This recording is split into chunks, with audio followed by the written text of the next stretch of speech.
Silakan duduk kembali, saudaraku.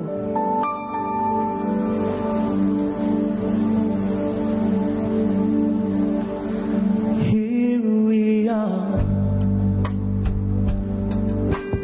lifting our hands to you.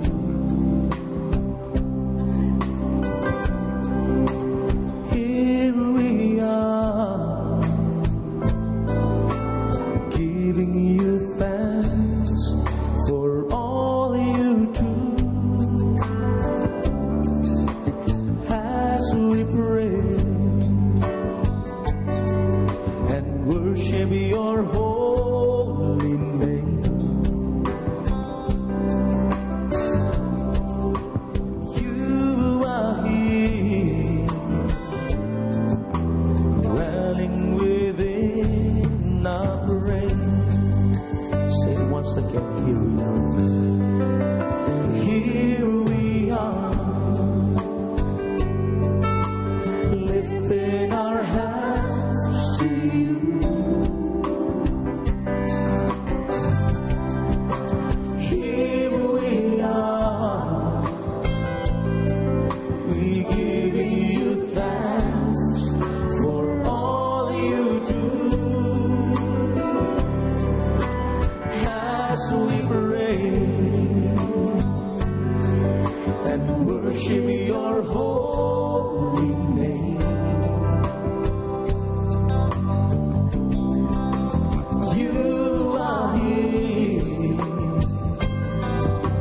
dwelling within our praise.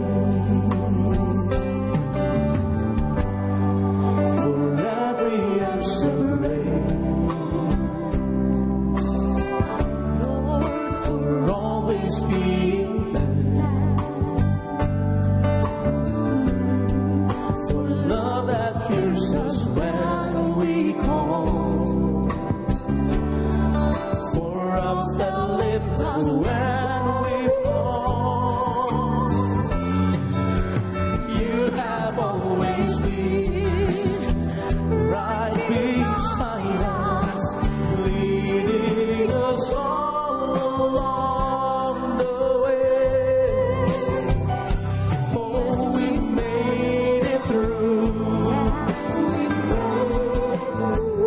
Oh, because of you. Here we are, lifting our hands to you.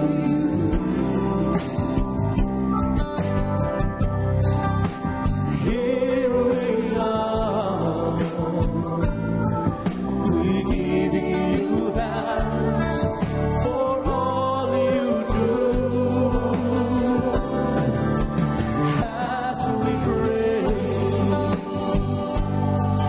and worship your holy name, oh, we know that you are here, dwelling within our praise. For things we cannot see,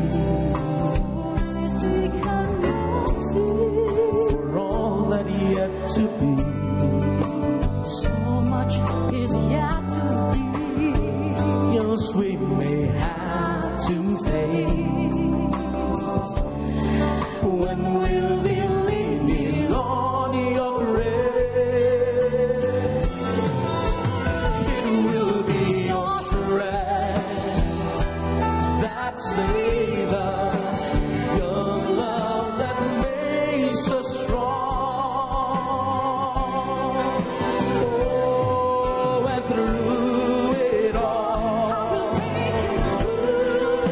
oh, we'll sing this song. Saya undang kita pakai berdiri bersama. Here we are, lifting our hands to you.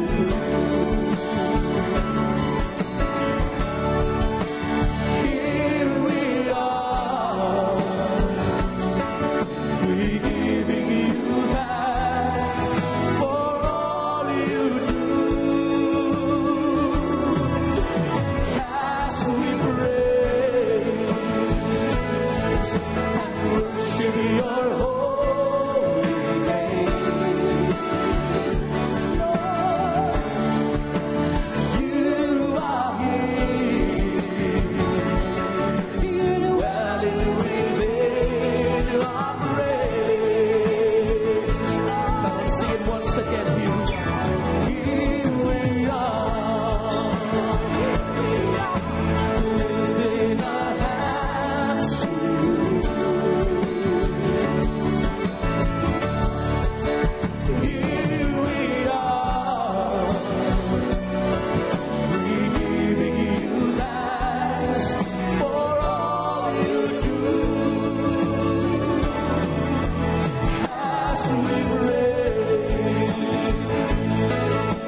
firman-Mu Tuhan. Terima kasih Tuhan, terima kasih atas kehadiran-Mu dalam hidup kami. Terima kasih Tuhan, terima kasih. Engkau tidak meninggalkan kami, tangan-Mu memegang kami Tuhan, kuasa-Mu mencengkram kami. Kami percaya dan tahu persis Tuhan, bahwa dimanapun dan apapun keadaannya, Engkau ada bersama-sama dengan kami.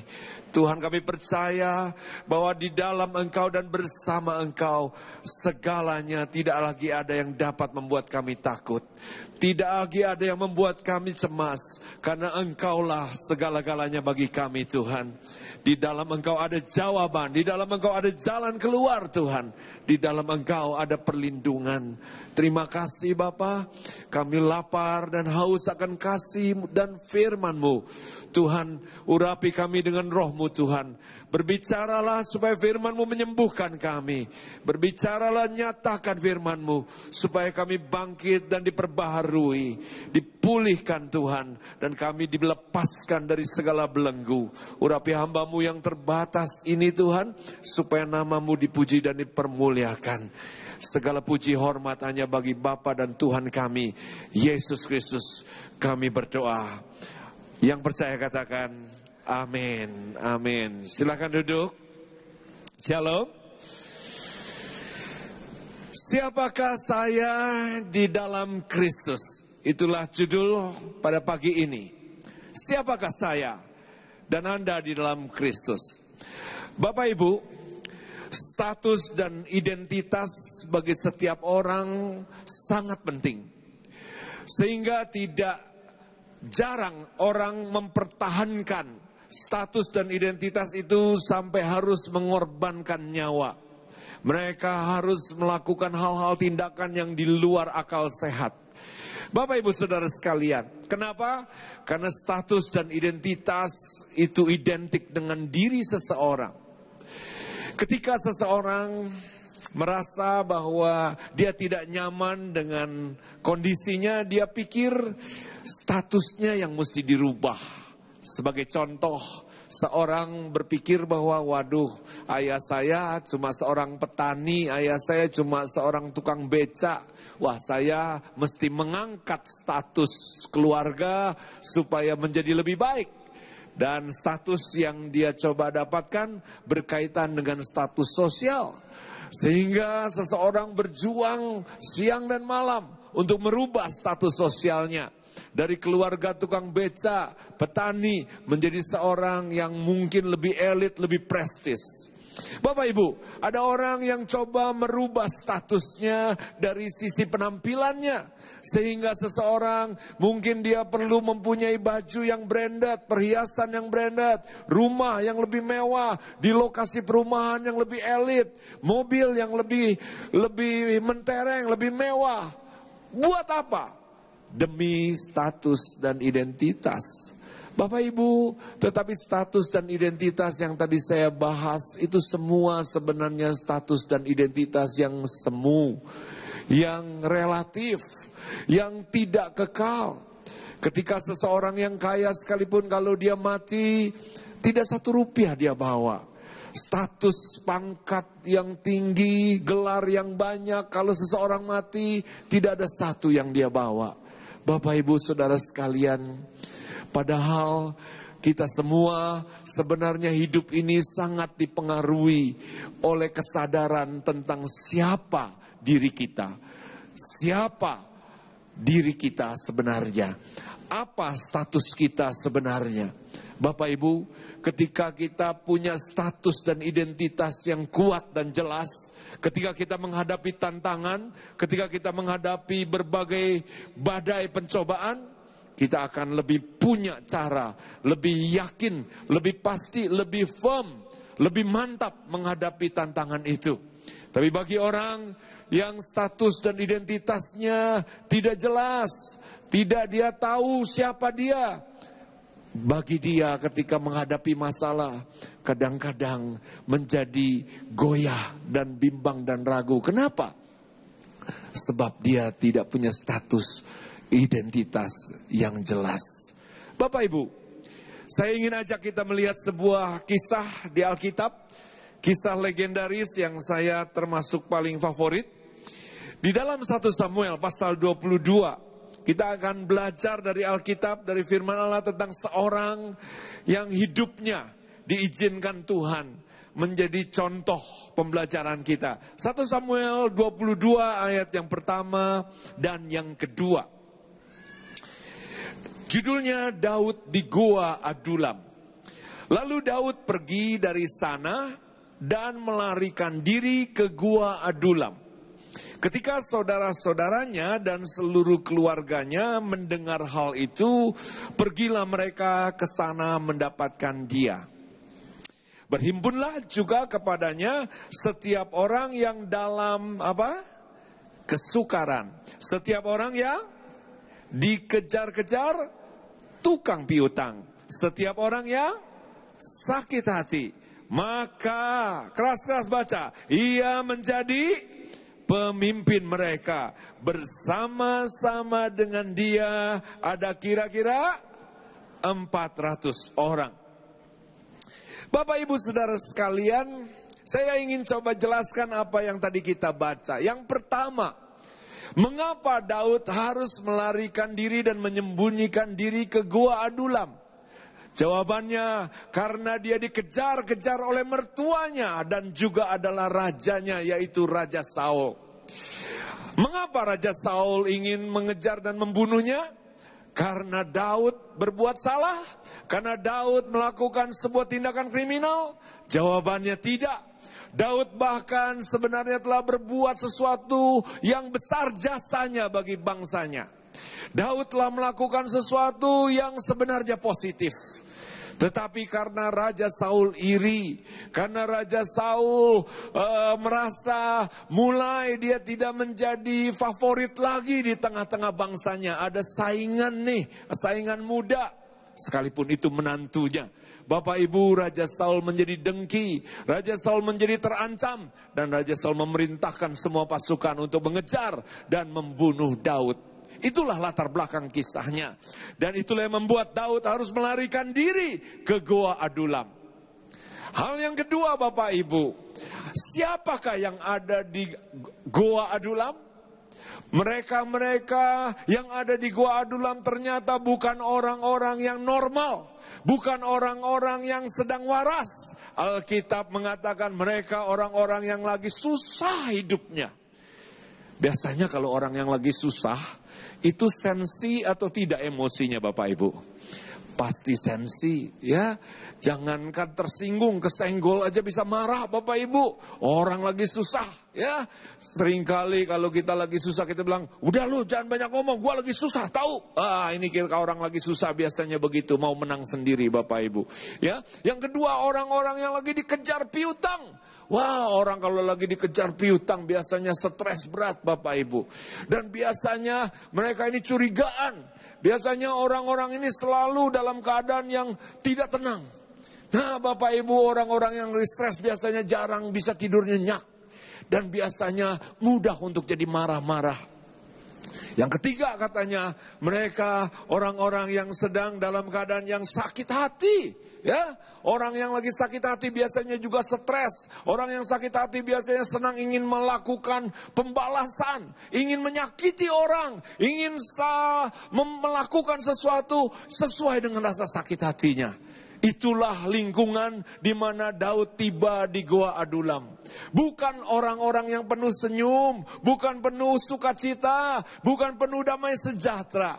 Orang-orang yang sedang stres berat, sensitif emosinya. Orang-orang yang penuh curiga, orang-orang yang penuh dengan keinginan membalas sakit hati. Dan inilah mereka yang dijumpai oleh Daud Bapak Ibu. Ya, hal yang ketiga Bapak Ibu, sebenarnya Goa Adulam itu tempat yang bagaimana sehingga menjadi tempat pilihan dari Daud. Kenapa Daud memilih tempat itu untuk bersembunyi? Kenapa dia nggak pergi ke hutan? Dia nggak pergi ke tempat yang lain? Bapak Ibu, kita perlu tahu sedikit latar belakangnya. Goa Adulam adalah goa di antara perbukitan yang curam. Dia ada di sekitar tempat kawasan yang namanya Adulam. Sebuah kawasan atau sebuah kota, ya, yang di dalam kota itu adalah kumpulan orang-orang yang memang preman-preman dan orang-orang yang semuanya terlibat kriminal. Bapak Ibu, kalau perampok, pembunuh, penjahat, ya, mereka kalau melarikan diri kemana? Pasti pilihan favoritnya adalah Adulam. Kenapa? Karena di situ ngumpul orang-orang penjahat, orang-orang pembunuh, orang-orang yang semuanya serem-serem, Bapak Ibu, ya. Mungkin penampilannya bertato, gede, berotot, ya. Mungkin banyak cacat-cacat, bekas luka-luka, karena mereka adalah orang-orang yang sudah melewati hidup yang keras. Ya, itulah kota Adulam. Dan di dalam goa itu tempat mereka nginap. Ya, dan tempat mereka nginap itu bukan hotel bintang 5, Bapak Ibu, ya. Jadi waktu Daud datang tidak disambut sama karpet merah, ya, tidak dielulukan sebagai pahlawan, tidak dielulukan sebagai raja, ya. Daud ketika tiba di situ tidak disambut sama welcome drink, Bapak Ibu, ya. Ketika Daud tiba di situ, supaya Anda ingat semua, Daud perawakannya masih kecil, ya, maksudnya bukan tinggi besar. Daud seorang yang masih muda, ya. Daud seorang yang masih wajahnya katanya baby face, bisai matanya, ya. Ketika Daud tiba di situ, dia sebenarnya hatinya rada deg-degan, Bapak Ibu, ya, serem-serem juga. Kenapa? Karena dia tiba di keadaan orang-orang yang sebenarnya semuanya beringas, semuanya keras, ya. Dan tentunya Bapak Ibu, badan tubuhnya, fisiknya si Daud pasti relatif lebih kecil daripada orang-orang yang ada di situ. Nah, jadi Daud memilih tempat Adulam karena memang itu adalah tempat yang paling aman. Kenapa? Karena petugas negara, kalau sekarang namanya polisi, ya, petugas negara tidak mau datang ke situ, Bapak Ibu. Kenapa? Wah, kalau petugas datang ke situ mungkin petugasnya yang mati duluan, Bapak Ibu. Jadi maling-maling kalau menyembunyikan diri ke situ, perampok, penjahat, pembunuh, aman. Kenapa? Petugas negara nggak ada yang berani datang, ya. Jadi itu satu-satunya tempat. Daud tidak punya pilihan untuk dia bersembunyi. Dia memilih Adulam karena itulah tempat satu-satunya yang membuat pasukan Saul tidak mungkin datang. Ya, itulah backgroundnya. Bapak Ibu, tetapi yang menarik sekali, tentunya ketika Daud tiba di situ, jangan Anda berpikir bahwa Daud itu memang kebal rasa. Ya, jangan Anda pikir bahwa Daud itu Superman. Dia manusia sama kita, sama seperti kita, ya. Dia pasti ada merasa takut, dia pasti ada merasa seram, dia pasti ada merasa tertekan juga dengan keadaan itu. Nah, Bapak Ibu, nanti kita baca sebentar apa yang Daud alami, ya. Apa yang Daud alami? Mari kita lihat di dalam kitab Mazmur 57. Kitab Mazmur 57. Ini ditulis sebagai sebuah ungkapan ketika dia ada di Goa Adulam itu. Mazmur 57, judulnya diburu musuh tetapi ditolong Allah. Ya, ayat yang kedua atau 1b. Kasihanilah aku ya Allah, kasihanilah aku, sebab kepada-Mu jiwaku berlindung. Dalam naungan sayap-Mu aku akan berlindung sampai berlalu penghancuran itu. Aku berseru kepada Allah yang maha tinggi, kepada Allah yang menyelesaikannya bagiku. Kiranya Ia mengirim utusan dari sorga dan menyelamatkan aku, mencela orang-orang yang menginjak-injak aku. Kiranya Allah mengirim kasih setia dan kebenarannya. Ayat berikut menarik, Bapak Ibu. Aku terbaring di tengah-tengah singa yang suka menerkam anak-anak manusia, yang giginya laksana tombak dan panah, dan lidahnya laksana pedang tajam. Inilah yang diceritakan oleh Daud tentang perasaannya ketika dia ada di Goa Adulam. Saya membayangkan ketika Daud pertama kali tiba di situ, ya. Dia permisi Pak. Dia coba untuk masuk dan beramah tamah. Tetapi semua yang menyambut dia tidak menyambut dengan senyuman, menyambut dengan sinis, cuek, geram, ya, bahkan membentak sedikit. Ngapain anak kecil ke sini? Daud tentunya sulit untuk menjelaskan. Lu emang habis kebunuh siapa lu? Daud juga nggak bisa menjelaskan tentang apa-apa. Ya, ketika Daud coba menaruh dia punya, sebut saja ransel Bapak Ibu, ya, pakaiannya, lalu kemudian dia coba untuk nyender untuk beristirahat, lalu ada yang teriak, "Woi, anak kecil, ngapain lu di situ?" Kaget Daudnya Bapak Ibu, ya. "Permisi Pak, boleh nggak saya numpang malam di sini?" "Itu bagian saya, kapling saya, udah sanaan." "Wah, permisi Pak, maaf Pak." Lalu kemudian Daud harus menyingkir lagi cari ruang yang mungkin masih kosong. Dan ketika malam tiba, saya mulai membayangkan Daud lagi mau tidur, mikir, ketika saya tidur jangan-jangan malam ada yang gorok dia Bapak Ibu.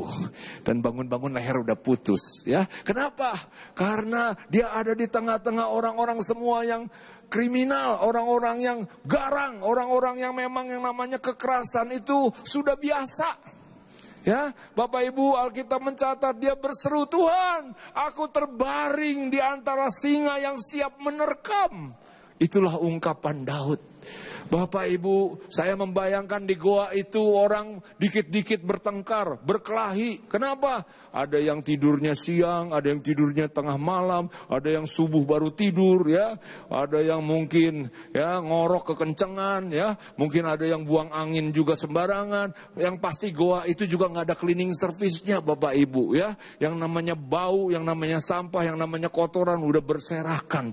Jadi itu yang namanya tempat goa adulam benar-benar bukan tempat yang membawa sejahtera. Nah, dalam kondisi seperti itu Bapak Ibu, apa respon Daud? Apa yang Daud kemudian responi? Setiap kita Bapak Ibu kadang-kadang akan mengalami situasi mirip seperti itu. Ya, ketika Daud tiba di dalam situasi itu, respon yang pertama, pilihannya bisa saja dia berkata, "Tuhan, di mana keadilan-Mu? Emangnya saya yang pengen jadi raja? Kan saya nggak minta jadi raja, kan Tuhan yang suruh. Ya, kenapa akhirnya saya di tempat begini?" Bisa saja dia menyalahkan Tuhan. Bisa saja dia berkeluh kesah sama Tuhan. Itu pilihan yang pertama. Bisa juga respon yang kedua. Daud mulai dendam dan makin dendam kepada mertuanya Raja Saul. Sambil caci maki, sambil sumpah serapah. Itu alternatif yang kedua. Bisa juga Bapak Ibu, alternatif yang ketiga. Daud menggalang kekuatan, ya, untuk membalas dendam. Ya, maklum ini orang-orang semua sakit hati, gampang diprovokasi Bapak Ibu. Tapi kita mau lihat apa yang kemudian Daud pilih sebagai jalan keluar dalam situasi ini. Bapak Ibu, yang pasti 3 hal yang tadi saya sebut itu adalah skenario iblis. Iblis ingin setiap kita ketika kita menghadapi masalah, kita meresponinya mengikuti skenario iblis. Tapi Daud Bapak Ibu, dia memilih skenario yang lain. Tapi sebelum saya share tentang skenario respon yang Daud pilih, saya mau ceritakan dulu akhir dari apa yang akan terjadi. Alkitab mencatat, ya, orang-orang yang stres ini ternyata jumlahnya nggak sedikit.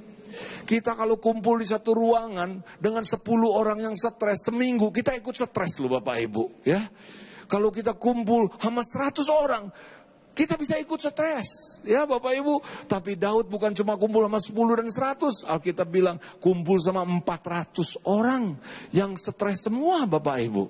Ya, dan tetapi apa yang terjadi? 400 orang yang stres ini kemudian malah diubah oleh Daud. Ya, maksudnya oleh Tuhan lewat Daud. Apa yang terjadi? Dalam sejarah kemudian dicatat 400 orang ini menjadikan Daud pemimpinnya. Dan mereka menjadi pasukan, jenderal, komandan yang berani mati dan setia menjadi pasukan modal Daud menjadi raja. Ya, Bapak Ibu, Siapa yang sangka, siapa yang nyana? Ini orang pecundang, orang-orang yang udah putus asa, orang yang bilang mendingan mati aja. Tahu-tahu malah hidupnya dipakai luar biasa sebagai pahlawan-pahlawan. Nah, disinilah Bapak Ibu, Tuhan itu mengatasi segala hikmat manusia.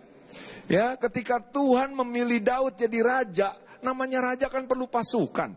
Yang namanya raja kan perlu jenderal. Yang namanya raja kan perlu pengawal, Bapak Ibu. Siapa yang mau jadi pengawal Daud? Siapa yang mau jadi pasukan Daud? Daud gak punya latar belakang militer, Bapak Ibu. Ya, untuk melatih pasukan menjadi pasukan yang berani mati. Wah, gak cukup 5 tahun, Bapak Ibu. Perlu tahunan, puluhan tahun, belasan tahun.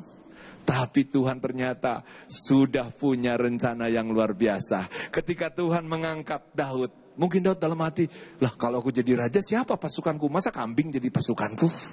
Tuhan bilang, tenang, aku sudah menyiapkan orang-orang yang memang berani mati semua. Sebab apa? Kacau semua ini latar belakangnya. Tapi nanti ketika aku ubah, mereka akan jadi pahlawan-pahlawan yang setia. Itu sebabnya Bapak Ibu, kalau mau kasih tepuk tangan silahkan. Ya, ketika kita ada di satu keadaan, kita mesti sadar bahwa Roma 8 ayat 28 berkata, Allah turut bekerja di dalam segala perkara untuk mendatangkan kebaikan bagi siapa yang mengasihinya. Bapak Ibu, apapun kondisinya, ingat, Tuhan justru kadang-kadang bekerja di situ untuk memberikan jawaban atas apa yang kita belum kepikir. Ya, justru Tuhan bilang, Daud tenang-tenang, jangan gugup, jangan panik. Ya, 400 orang ini orang-orang yang udah putus asa, yang pasti berani mati semua. Kenapa? Memang udah gak ada harapan untuk apa-apa lagi. Dan mereka ketika nanti aku ubah lewat engkau, mereka akan setia dan menjadi pasukan. Siapa yang mau melihat rencana Tuhan itu juga genap dalam hidup saudara? Katakan amin. Bapak Ibu, itulah akhir dari cerita. Ya, tapi saya mau ceritakan bagaimana sampai kok bisa ya Daud itu sampai bisa merubah 400 orang preman, orang buronan, penjahat, kriminal, kok bisa? Pengalaman saya melayani 1-2 orang kriminal aja udah susah Bapak Ibu ya. Tapi kok Daud bisa Bapak Ibu? Dan dalam keadaan Daud sendiri juga stres sebenarnya. Ya, nah inilah yang kita mau lihat bagaimana sebenarnya apa yang sedang terjadi di dalam diri Daud. Mazmur 57. Mazmur 57 ayat yang ke-7. Hatiku siap ya Allah, hatiku siap. Aku mau menyanyi, aku mau bermazmur. Bangunlah hai jiwaku, bangunlah hai gambus dan kecapi. Aku mau membangunkan fajar. Aku mau bersyukur kepadamu di antara bangsa-bangsa ya Tuhan. Aku mau bermazmur bagimu di antara suku-suku bangsa. Nah, inilah rahasia yang pertama Bapak Ibu. Inilah rahasia yang pertama. Yaitu Daud tetap bisa bersyukur. Bagaimana dia bersyukur? Dia membangunkan jiwanya. Dia membangunkan hatinya. Dia berkata, hai hatiku, hai jiwaku, bernyanyilah, hai gambus dan kecapi, bangunlah. Mari kita bangunkan matahari. Jadi sebelum matahari terbit, Daud telah bangun lebih dulu dan membangunkan jiwanya untuk bisa bermazmur memuji Tuhan dengan syukur. Nah Bapak Ibu, bicara tentang bersyukur, kita ini manusia normal. Kalau kita dapat hadiah, kita bersyukur. Kita dapat anak, kita bersyukur. Ya, saya baru dapat cucu 2 hari yang lalu, saya bersyukur. Pokoknya yang namanya mendapat itu untuk mengucapkan syukurnya gampang Bapak Ibu. Tapi kalau giliran kehilangan, nah ini Bapak Ibu. Ya, kita kecurian, ketipu, ya, rumah terbakar, ada musibah. Wah, harus jujur sebagai manusia, memang rasanya nih lidah tiba-tiba kaku Bapak Ibu. Ya, mulut ini tiba-tiba jadi bisu. Ya, bibir ini rasanya jadi keluh Bapak Ibu. Kok susah yang ngucap syukur? Kenapa? Pak, gimana saya bisa mengucap syukur, Pak? Coba bayangin, Pak. Hidup saya udah susah, ketimpa ini, kecebur ini, Bapak Ibu. Coba. Banyak orang berkata, bagaimana bisa, Pak, saya bersyukur? Memang benar. Saya akui, Bapak Ibu, memang benar. Kadang-kadang kita tiba di satu keadaan, kita mesti menyadari kemanusiaan kita, berkata, Tuhan, coba apa lagi yang aku bisa syukuri? Bapak Ibu, Daud tiba di dalam satu situasi, sebenarnya gak ada lagi yang dia bisa syukuri. Dia gak bisa syukuri rumah yang membuat dia aman. Dia tidur aja gak aman, Bapak Ibu. Tidur aja gak nyaman. Tidak lagi ada yang memberikan jaminan buat Daud. Yang melindungi Daud gak ada lagi. Daud bahkan gak tahu besok itu akan jadi apa. Setiap hari dia lewati tanpa dia terpersis bisa reka besok akan jadi apa. Besok bangun masih hidup aja mungkin dia bilang, aduh bersyukur juga masih hidup. Kondisi Daud ada di dalam satu titik yang paling rendah bagi kehidupan manusia. Dia betul-betul tidak punya apa-apa lagi. Bapak Ibu, bukan cuma gak punya apa-apa, dia di bawah ancaman. Dia di bawah tuduhan fitnahan. Gak punya apa-apa lagi. Udah minus, Bapak Ibu. Tapi saat itulah, Bapak Ibu, dengarkan baik-baik. Inilah respon yang membuat hidup Daud berbeda dengan yang 400 orang. Daud bangun ketika semua orang masih terlelap. Dia mulai memetik kecapinya. Mungkin dia petik pelan-pelan supaya nggak mengejutkan dan mengganggu yang lain. Mungkin dia mojok di mana dia menyanyikan, memuji Tuhan, mengucap syukur. Dia berkata, terima kasih ya Tuhan, terima kasih. 400 orang ini mulai melihat anak muda yang satu ini kok beda ya. Mukanya selalu penuh dengan damai dan sejahtera. Kok selalu sukacita. Ada apa dengan anak ini? Dan kalau memang dia sampai nyasar ke sini, ngapain juga ini anak ya? 400 orang ini mulai melihat terang yang dipancarkan oleh kehidupan Daud. Bapak Ibu, ada identitas, ada status yang mulai terbaca dan terlihat dan tercium oleh 400 orang ini, Bapak Ibu. Daud mengucap syukur. Saya mau tanya Bapak Ibu, berapa banyak Bapak Ibu ketika ada badai dan ketika apapun, mungkin situasi gua adulam mungkin terjadi dalam hidup Anda. Berapa banyak Anda berkata, Tuhan aku gak punya apa-apa, tapi aku masih punya hati untuk aku panjatkan syukur di hadapan-Mu. Boleh angkat tangan siapa yang mau? Siapa yang mau berkata, Tuhan aku masih punya hati? Ada yang bilang amin? Mungkin kau gak punya uang lagi, mungkin kau gak punya siapa-siapa lagi, mungkin kau gak punya rumah, gak punya apapun untuk melindungi Anda. Tapi dengar baik-baik, engkau masih punya hati untuk kau berkata, hatiku siap ya Tuhan. Jiwaku hai bangunlah dan bangunkan gambus dan kecapi. Dan katakan Tuhan, Engkau luar biasa. Daud berkata, tinggikan dirimu mengatasi langit. Bapak Ibu, engkau berkata, kesulitanku tinggi seperti langit. Dengar baik-baik, Tuhan lebih tinggi dari langit. Engkau berkata, kesulitanku besar seperti bumi. Dengarkan baik-baik, Tuhanmu lebih besar dari bumi. Dan jangan engkau khawatir, Dia turut bekerja bersama-sama dalam segala perkara. Bapak Ibu, itu hal yang pertama. Hal yang kedua, apa yang jadi ucapan syukur dari Daud?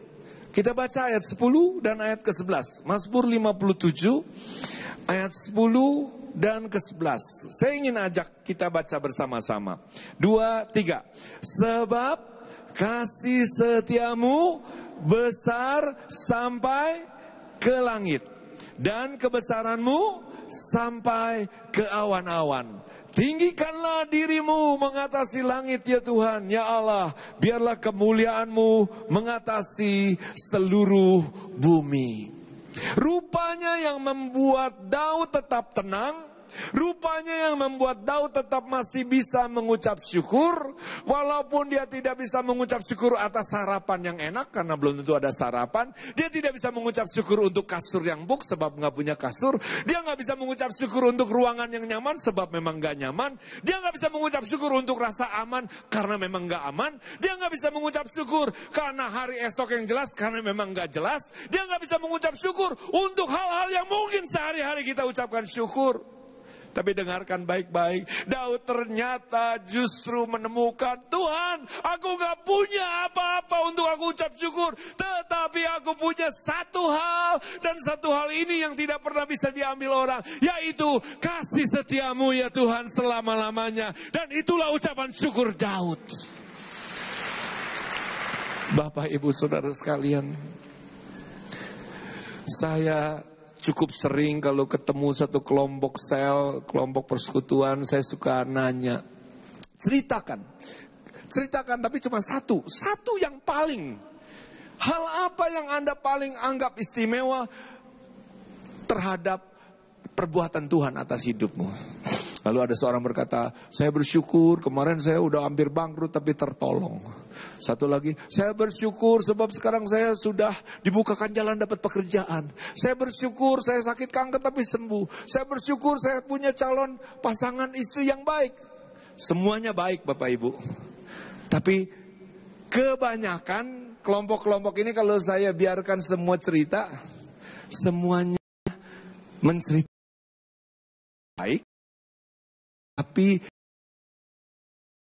kata syukur karena penebusan dan karya Kristus atas hidup saya di kayu salib.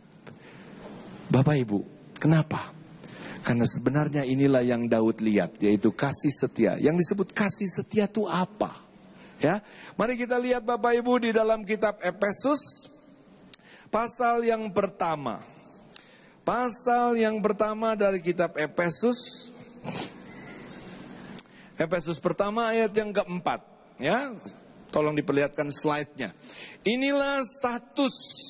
Siapakah Anda dan saya dalam Kristus? Inilah status yang pertama. Ayat yang keempat. Baca sama-sama. Sebab di dalam Dia Allah telah memilih kita sebelum dunia dijadikan, supaya kita kudus dan tak bercacat di hadapannya. Kapan Tuhan memilih saya dan saudara? Sebelum dunia dijadikan. Sebelum kita lahir, sebelum kakek kita lahir, sebelum Surabaya ada, Tuhan memilih. Inilah status kita yang pertama. Di hadapan Kristus, di dalam Kristus. Bapak Ibu, inilah yang Daud juga miliki. Inilah yang Daud lihat, inilah yang Daud yakini. Tuhan, aku gak punya apa-apa, tapi aku syukuri kasih setiamu. Yaitu status yang pertama, Engkau memilih aku sebelum aku dilahirkan. Engkau memilih aku bahkan sebelum dunia dijadikan. Ada yang bilang amin? Beritahu sebelahmu, saya dipilih Tuhan sebelum dunia dijadikan. Beritahu sebelahmu. Mari kita baca lagi, satu kali lagi, tapi kata kita diganti nama kita. Ya, saya pakai menyebut nama Samiton, Anda menyebut nama Anda sendiri di ayat yang keempat. Siap? 2, 3. Sebab di dalam Dia Allah telah memilih Samiton sebelum dunia dijadikan, supaya Samiton kudus dan tak bercacat di hadapannya. Beri tepuk tangan buat Tuhan. Kenapa status ini Anda perlu hayati? Bapak Ibu, karena Anda dan saya perlu. Dia tidak karena Anda baik dan saya baik. Dia tidak memilih saya. Bukan. Ini adalah kasih Tuhan. Ini adalah anugerah Tuhan. Ini adalah karunia Tuhan. Bukan karena Anda suci sehingga Anda dipilih. Alkitab berkata, Dia memilih kita supaya setelah dipilih, Dia sucikan kita. Ucapkan bersama-sama saya dipilih Sebelum dunia dijadikan, supaya dikuduskan. Amin. Bapak Ibu, ini status yang pertama. Status yang kedua. Status kedua di dalam Kristus ada di ayat yang kelima. Efesus 1. Dalam kasih Ia telah menentukan kita dari semula oleh Yesus Kristus untuk menjadi anak-anaknya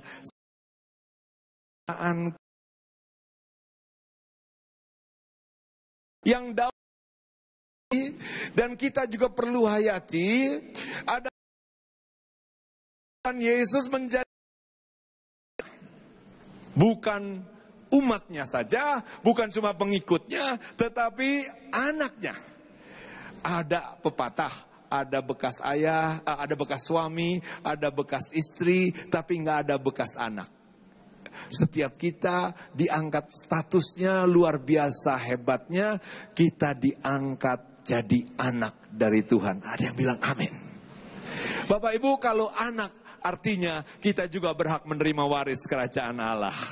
Apa yang Bapak miliki, kita juga miliki. Kalau berstatus anak artinya Anda tidak akan dibiarkan tanpa pembelaan. Kalau status anak artinya kita akan punya genre, kita mempunyai genetis yang bakalan sama dengan yang menjadi ayah dan bapak kita. Bapak, Ibu, Saudara sekalian, Paulus berkata, di dalam Kristus engkau adalah ciptaan baru, yang lama sudah pergi dan yang baru sudah datang. Sebab di dalam engkau ada benih Kristus. Ada yang bilang amin, Bapak Ibu.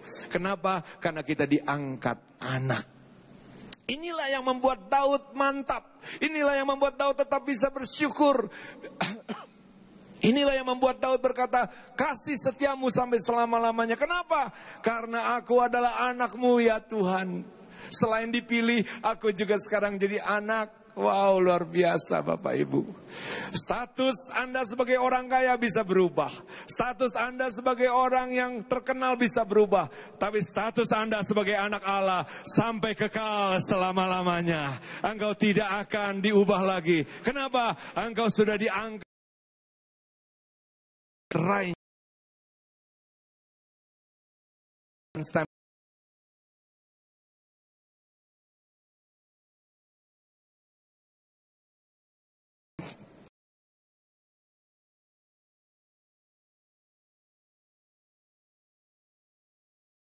Inilah kasih karunia-Nya yang mulia yang dikaruniakannya kepada kita di dalam Dia yang dikasihinya. Ayat 7, baca sama-sama. Sebab di dalam Dia dan oleh darahnya kita beroleh penebusan, yaitu pengampunan dosa menurut kekayaan kasih karunia-Nya. Kita dipilih, dijadikan anak. Dan yang ketiga, kita ditebus oleh darahnya. Bapak, Ibu, Saudara sekalian, genaplah status kita. Pagi ini Anda hayati. Ucapkan bersama-sama saya. Dipilih, dijadikan anak, ditebus dengan darahnya. Bapak, Ibu, kalau Anda sudah bayar sesuatu dengan mahal, apakah Anda mengizinkan orang lain ambil barang itu dengan semena-mena? Pasti Anda akan jaga dan pelihara dan pertahankan. Dengarkan baik-baik. Anda dan saya bukan dibayar cicilan, tetapi dibayar tunai. Ada yang bilang amin? Dibayar tunai dengan harga murah? Tidak, dibayar tunai dengan harga mahal. Dengan darahnya yang suci, Dia korbankan dirinya di kayu salib. Bapak, Ibu, inilah yang Daud katakan, kasih setiamu selama-lamanya. Daud memang belum melihat salib itu visual. Daud hidup masih 1000 tahun lebih sebelum terjadinya salib di Golgota. Tetapi Daud bisa melihat dengan mata imannya. Mata imannya dia melihat bahwa Tuhan akan menebus dia. Bapak, Ibu, Saudara sekalian, itu sebabnya hari ini, pagi ini, hayati status Anda di dalam Kristus. Kalau Anda hidup sehari-hari, jangan Anda pikir bahwa rumah akan memberikan rasa aman. Uang di deposito kita baik, baik, Bu, tapi dengar membuat Anda tenang dan aman dan kuat adalah status Anda di dalam Kristus. Yang pertama, sebutkan sama-sama, saya dipilih sebelum dunia dijadikan. Yang kedua, saya dijadikan anak. Yang ketiga, saya ditebus oleh darah Kristus. Dan hari ini, pagi ini Bapak Ibu, apapun kondisi Anda, ketika Anda menghayati ini, Anda ditempatkan dimanapun, jangan Anda lihat itu sebagai musibah. Jangan, ada kemungkinan justru itu berkat. Ada kemungkinan itu adalah tempat di mana Tuhan ingin mengaruniakan sesuatu. Daud diutus ke Gua Adulam. Secara manusia mungkin berkata, aduh musibah nih. Bukan musibah. Tuhan bilang, aku kasih kamu tentara yang berani mati semua. Bapak Ibu, untung Daud bisa melihat rencana Tuhan. Dan Daud tidak mengeluh. Dan Daud tidak menyalahkan Tuhan. Sehingga dia keluar dari Adulam sebagai pemenang dan luar biasa. Siapa di ruangan ini mau jadi pemenang? Bapak Ibu, mari kita nyanyikan lagu yang Daud karang ini. Tinggikanlah diri Tuhan. Tinggikanlah. Apa di malam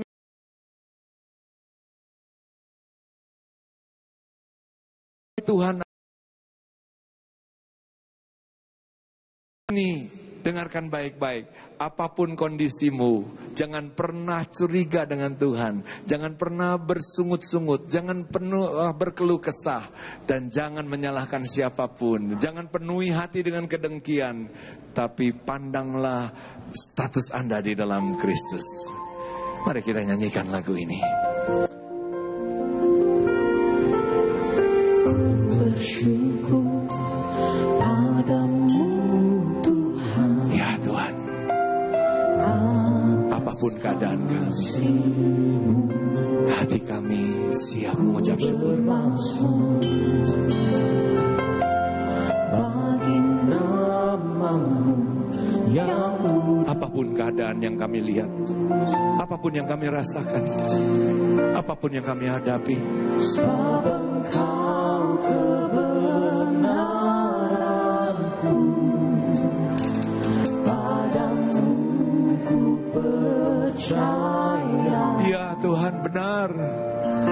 Betapa mulianya Tuhanku, ku rindu menyatakan. Sekalipun persoalan kami tinggi, Engkau lebih tinggi dari langit Tuhan. Sekalipun persoalan kami berat dan besar seperti bumi, Engkau mengatasinya. Ya Tuhan,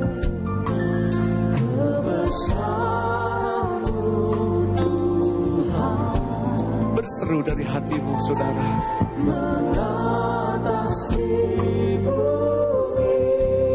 Lihat rencana Tuhan yang tidak pernah gagal. Lihat statusmu di dalam Kristus. Dimanapun engkau sekarang, Tuhan punya rencana besar di situ. Jadilah engkau terang di sana.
tanganmu di atas dadamu, ikuti saya berdoa singkat. Tuhan Yesus, apapun kondisi saya tidak mengeluh, saya tidak bersungut, saya tidak curiga, saya tidak menyalahkan Tuhan. Saya mau bersyukur, hatiku siap membangunkan fajar, hatiku siap menerima Tuhan, karena aku dipilih, dan aku mahal, karena kasih setia Tuhan tidak pernah berubah selama-lamanya. Dan saya percaya rencana Tuhan akan genap dan tidak pernah gagal di dalam hidup saya. Yang percaya katakan amin. Amin. Tuhan, terima kasih. Silakan Bapak Ibu duduk kembali. Tiba saatnya bagi kita untuk memberikan korban persembahan yang terbaik bagi Tuhan. Mari sekali lagi kita tundukkan kepala dan kita akan berdoa. Kami mengucap syukur buat firman-Mu yang boleh menguatkan setiap kami. Firman-Mu yang boleh menegur, mengubahkan paradigma kami. Kami percaya Tuhan Kau mengasihi setiap kami, dan Kau nyatakan penyertaan-Mu di dalam kehidupan kami. Kau memberkati hamba-Mu Bapak Pendeta Samiton yang telah menyampaikan firman. Tuhan Kau tambah-tambahkan pengurapan-Mu di dalam kehidupannya, keluarganya, pelayanannya, kesehatannya. Apapun yang beliau kerjakan Tuhan buat berhasil, dan nama Tuhan semakin ditinggikan dan dimuliakan. Sebentar kami juga akan memberikan korban persembahan. Kami rindu memberi yang terbaik bagi Tuhan. Biar rasa syukur kami boleh nyatakan melalui persembahan kami. Kami memberi karena kami mengasihi di dalam nama Tuhan Yesus. Semua yang diberkati kita bersama berkata amin. Sementara Bapak Ibu memberi, kami mengundang kepada orang tua yang akan menyerahkan anaknya. Sekali lagi kami mengundang kepada orang tua yang akan menyerahkan anaknya untuk segera maju ke sebelah kiri mimbar. Dan berikut akan ada pengumuman yang perlu kita perhatikan. Tuhan memberkati. Shalom jemaat yang dikasihi Tuhan. Berikut akan kami sampaikan info kegiatan Gereja Betani Indonesia untuk saat ini. Jemaat terkasih, untuk lebih mempersiapkan diri dalam mengikuti kebaktian serta mempersiapkan hati menerima firman Tuhan, dianjurkan untuk hadir juga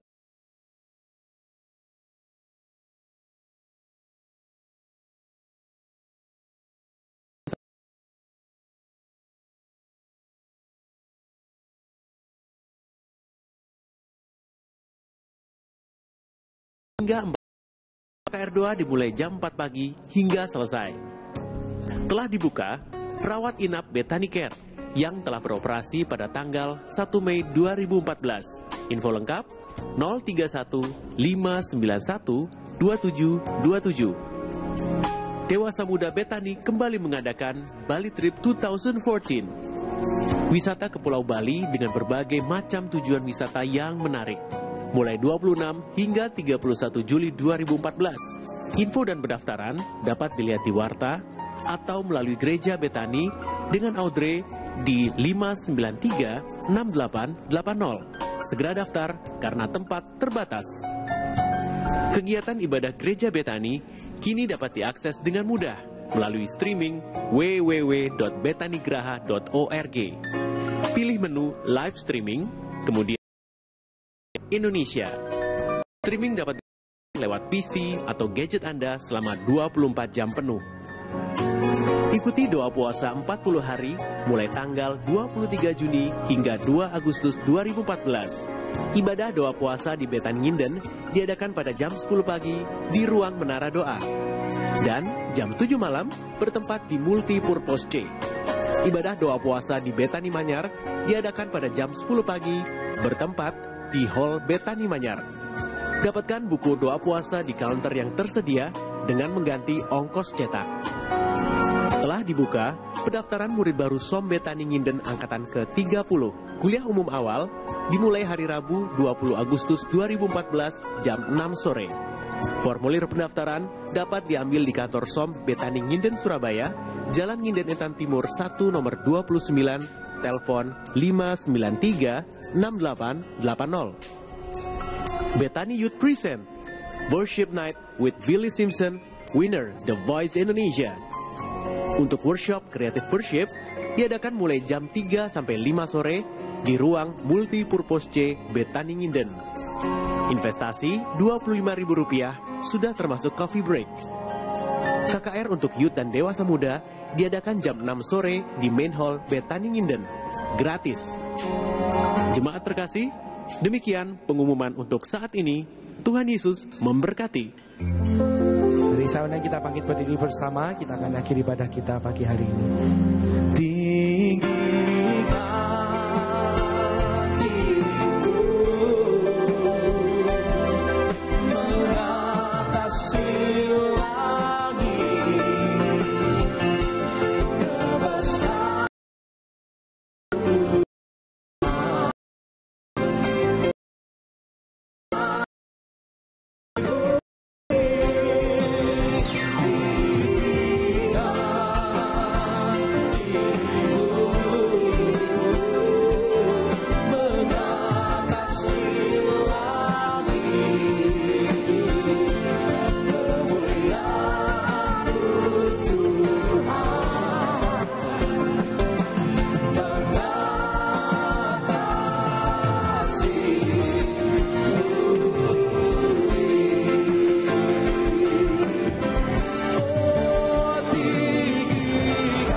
Sama-sama kita angkat kedua tangan kita Bapa takaya nama Bapa sikap takaya lama nama.